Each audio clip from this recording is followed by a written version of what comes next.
आज हम लोग पढ़ेंगे नंबर सिस्टम का पार्ट 2। पार्ट 1 हम लोग पहले वाले वीडियो में पढ़ चुके हैं, जिसमें हम लोग प्राकृतिक संख्या, पूर्ण संख्या और पूर्णांक के बारे में समझे हैं। प्राकृतिक संख्या में हम लोग पढ़े हैं कि 1, 2, 3, 4, 5, 6 ऐसी संख्याओं को प्राकृतिक संख्या कहा जाएगा।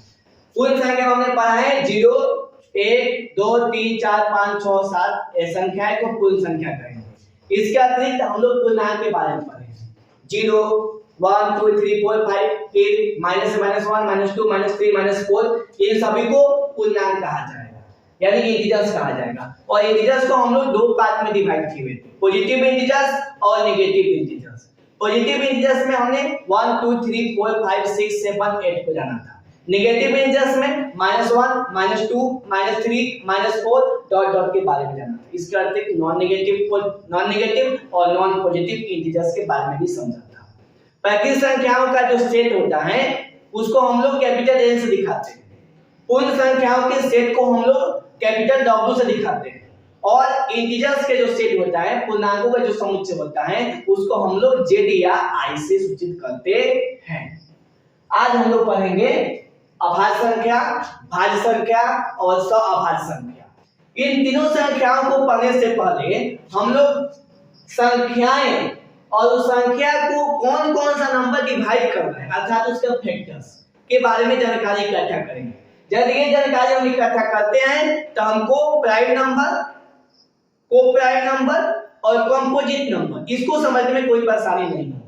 तो संख्याएं और इसके फैक्टर्स के बारे में, फैक्टर्स का मतलब होता है वह कौन कौन सी संख्याएं हैं जो दी गई संख्याओं को पूर्ण रूप से विभाजित करती हैं। जैसे 5 का फैक्टर, 5 के फैक्टर का मतलब है कि 5 किन किन संख्याओं से विभाजित होता है। तो 5 1 से भी विभाजित हो जाएगा 5 बार में, और 5 से भी विभाजित हो जाएगा 1 बार में, अर्थात 5 के दो फैक्टर हैं 1 और 5। उसी प्रकार से हम लोग कुछ नंबर्स का फैक्टर्स के बारे में जानकारी इकट्ठा करेंगे। सबसे पहले 1 के बारे में, 1 को डिवाइड करने वाला कौन कौन सा नंबर है। तो 1 को डिवाइड करने वाला नंबर कौन है, 1 है। 1 को हम लोग 1 से डिवाइड कर सकते हैं।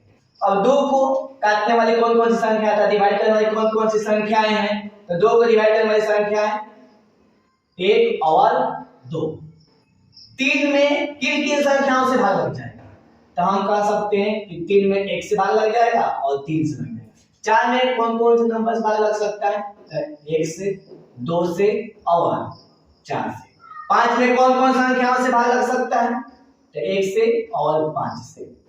6 में कौन कौन संख्याओं से भाग लग सकता है, तो 1 से, 2 से, 3 से, 6 से। 7 में कौन कौन संख्याओं से भाग लग सकता है, तो 1 से और 7 से। 8 में कौन कौन संख्याओं से भाग लग सकता है, तो 1 से, 2 से, 4 से और 8 से। 9 में कौन कौन संख्याओं से भाग लग सकता है, तो 1 से, 3 से, 9 से। 10 में कौन कौन संख्याओं से भाग लग सकता है, तो 1 से, 2 से, 5 से और 10 से। 11 में किन किन नंबर से भाग लग सकता है, तो हम लोग कह सकते हैं 1 से और 11 से। 12 में किन किन संख्या से भाग लग सकता है, 1 से, 2 से, 3 से, 4 से, 6 से, 12 से। 13 में किन किन संख्या से भाग लग सकता है, तो 1 से और 13 से। 14 में किन किन संख्या से भाग लग सकता है, 1 से, 2 से, 7 से, 14 से। 15 में किन किन संख्या से भाग लग सकता है, 1 से, 3 से, 5 से, 15 से। 16 में किन किन संख्या से भाग लग सकता है, 1 से, 2 से, 4 से, 8 से और 16 से। हम लोग कुछ नंबर के फैक्टर्स को इकट्ठा करेंगे और इस फैक्टर को हम लोग एनालिसिस करेंगे। एनालिसिस करने के बाद हम लोग कुछ रिजल्ट पर पहुंचेंगे। इस फैक्टर को एनालिसिस करने के क्रम में हम लोग सबसे पहले देखते हैं कि ये एक ऐसा नंबर है जिसके पास में केवल एक ही फैक्टर है, 1, यानी कि 1 का केवल एक ही फैक्टर है 1। तो 1 हमारा एक्सेप्शन है, यानी कि अपवाद है। इसके बाद यदि हम लोग और संख्याओं को देखेंगे तो हम लोग दो तरह के निष्कर्ष निकाल सकते हैं। पहला निष्कर्ष यह निकाल सकते हैं कि कुछ ऐसी संख्याएं हैं जिसके पास में केवल 2 फैक्टर है, 1 केवल 2 फैक्टर है, और कुछ वैसी संख्याएं हैं जिसके 2 से अधिक फैक्टर्स हैं। जैसे 2 के पास में केवल 2 फैक्टर्स, एक 1 और एक 2, इसको हम लोग कर देंगे। उसके बाद 5 को भी हम लोग टिक कर देंगे। 7 को देखिए, इसके पास भी 2 फैक्टर है, 11 के पास भी 2 फैक्टर है, 13 के पास भी 2 फैक्टर है। इसके अतिरिक्त आगे भी बढ़ेंगे तो 17 एक नंबर होगा जिसके पास भी 2 फैक्टर होगा। इसके अलावा और भी आगे हम लोग बढ़ सकते हैं।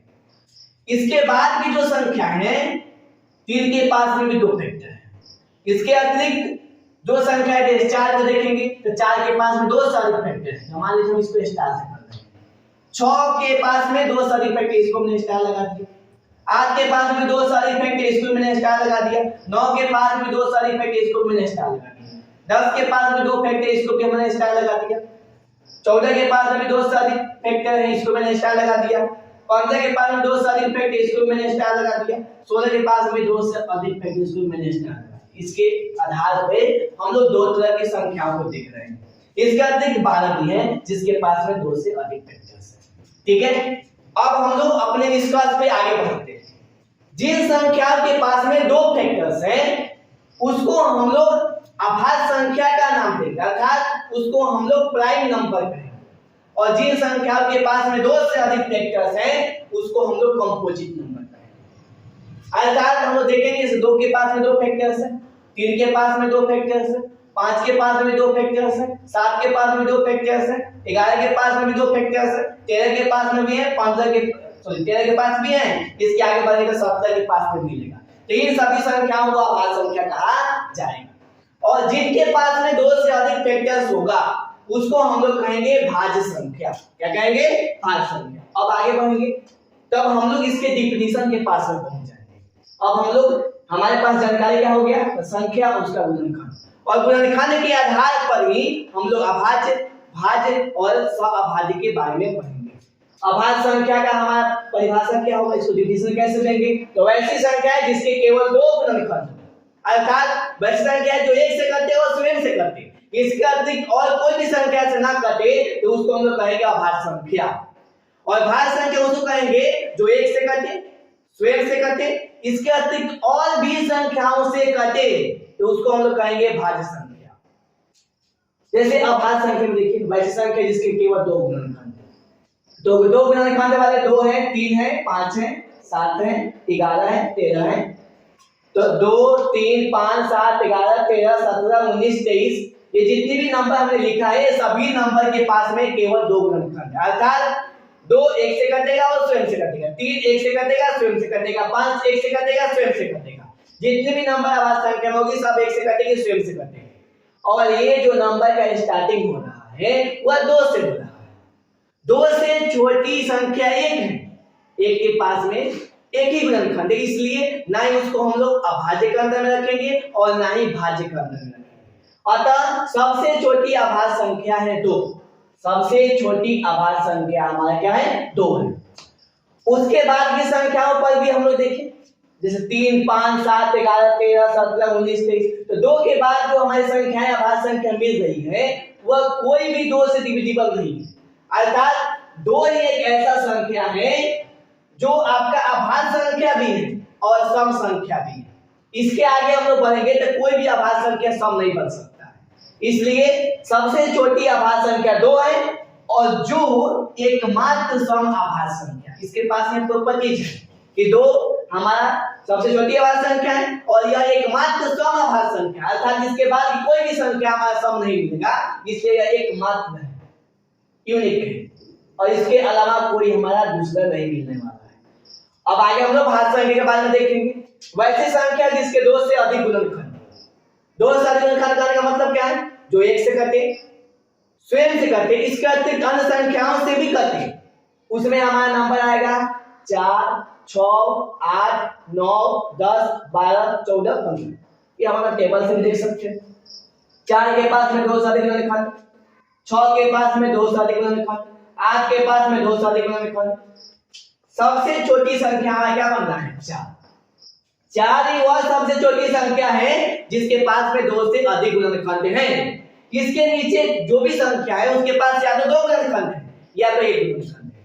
2 और 3 हमारा अभाज्य संख्या के श्रेणी में आ जाएगा, 1 ना ही अभाज्य संख्या और ना ही भाज्य संख्या। अतः 4 जो है सबसे छोटी भाज्य संख्या, सबसे छोटी भाज्य संख्या 4 है। सबसे छोटी भाज्य संख्या क्या है? 4। आगे हम देखेंगे सअभाज्य संख्या, अर्थात इसको हम बोलेंगे कोप्राइम्स या बोल सकते हैं कोप्राइम नंबर्स। इसकी परिभाषा तो क्या देख सकते हैं, वैसी दो संख्याएं जिसका महत्तम समापवर्तक 1 हो, अर्थात जिसका एचसीएफ 1 हो। एचसीएफ 1 होने का मतलब है कि दो संख्याओं को विभाजित करने वाली जो संख्या है वह 1 है। 3 और 4 में दोनों को विभाजित करने वाला कोई नंबर है तो वह हमारा 1 है। इसलिए 3 और 4 का जब हम लोग एचसीएफ निकालेंगे, हाईएस्ट कॉमन फैक्टर, महत्तम समापवर्तक, तो 1 आएगा। 6 और 11 दोनों को विभाजित करने वाला कौन नंबर है, 1 है। 1 के अतिरिक्त कोई भी संख्या नहीं है जो 6 और 11 दोनों को एक साथ विभाजित कर सके, इसलिए इसका भी एचसीएफ 1 होगा।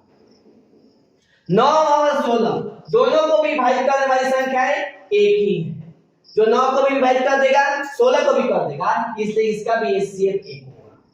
16 और 25 दोनों को विभाजित करने वाला कोई नंबर है तो 1 है, अतः इसका भी एचसीएफ 1 होगा। अतः कोई भी दो नंबर है जिसका एचसीएफ यदि 1 आता है तो उसको हम लोग कहेंगे कोप्राइम्स, सअभाज्य संख्या। देखिए सअभाज्य संख्या का परिभाषा हो गया, वैसी दो संख्याएं जिसका महत्तम समापवर्तक 1 हो, तो 3 4 का महत्तम समापवर्तक 1 है, अतः 3 और 4 सअभाज्य संख्या है। 6 11 का महत्तम समापवर्तक एचसीएफ 1 है, अतः यह भी सअभाज्य संख्या है। 9 और 16 का एचसीएफ 1 है, अतः यह भी सअभाज्य संख्या है। 16 और 25 का एचसीएफ 1 है, अतः यह भी सअभाज्य संख्या है।